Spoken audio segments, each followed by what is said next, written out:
नमो बुद्धे। दोस्तों, स्वागत है आपका हमारे YouTube चैनल बुद्धवाणी में। दोस्तों, क्या आपने कभी सोचा है कि एक खूंखार हत्यारा जिसने हजारों लोगों की हत्या कर दी हो, वह शांतिपूर्ण भिक्षु कैसे बन सकता है? यह कोई काल्पनिक कथा नहीं, बल्कि वास्तविकता है। ये कहानी है अंगुलिमाल की, एक ऐसा नाम जिससे पूरा राज्य कांपता था। एक समय की बात है, श्रावस्ती के पास के जंगलों में एक भयानक डाकू का आतंक था।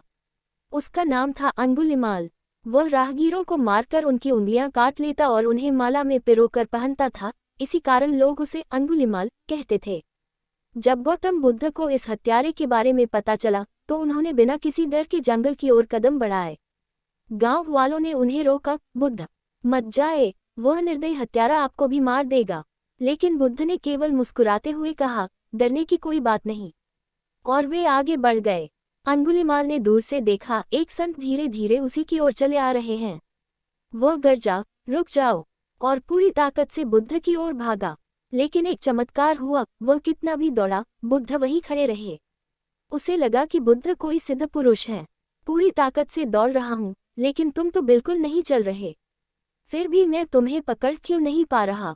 अंगुलिमाल, मैं तो बहुत पहले ही रुक गया हूँ, अब तुम भी रुक जाओ। बुद्ध ने कहा, मैं हिंसा छोड़ चुका हूँ, मैं सत्य और अहिंसा के मार्ग पर चल रहा हूँ। लेकिन तुम अब भी अज्ञान और हिंसा के रास्ते पर भाग रहे हो। अब समय आ गया है कि तुम भी रुक जाओ। अंगुलिमाल ने कहा, नहीं, मैं सबकी हत्या करूंगा। मानव में न प्रेम है न करुणा है, सिर्फ छल और कपट है। बुद्ध ने कहा, तुम्हें लोगों ने बहुत दुख दिया है अंगुलिमाल। क्रूरता अज्ञान के कारण ही जन्म लेती है। नफरत, जलन, क्रोध, ये सब अज्ञान की ही संतान है, और वो व्यक्ति ही है जिसमें दया, प्रेम, करुणा का उदय भी होता है। अंगुलिमाल, इस जीवन में बुरे लोग हैं, हो दयावान भी है, बस अपनी आंखों से अंधेपन का पर्दा हटाकर देखो। अंगुलिमाल ने कहा, तुम और व्यक्ति जैसे नहीं हो।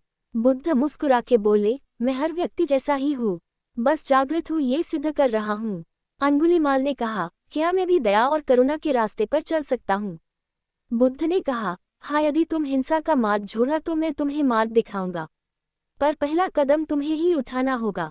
ये सुनकर अंगुलिमाल बुद्ध के चरणों में गिरकर क्षमा मांगने लगा। बुद्ध, क्या मेरे जैसे पापी को भी मोक्ष मिल सकता है? जरूर। इस तरह अंगुलिमाल ने हिंसा का मार्ग छोड़कर बुद्ध के भिक्षु बन गए। भिक्षु बनने के बाद भी लोग उसे क्षमा करने को तैयार नहीं थे।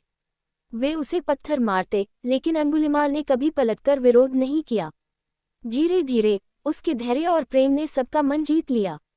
अंततः वह एक सच्चा साधु बन गया। ये कहानी हमें सिखाती है कि कोई भी व्यक्ति कितना भी भटक जाए, सही मार्गदर्शन और आत्म साक्षात्कार से वह बदल सकता है। हिंसा और पाप को छोड़कर भी एक नया जीवन पाया जा सकता है। क्या आप मानते हैं कि किसी को भी दूसरा मौका मिलना चाहिए? कमेंट में अपनी राय जरूर दें।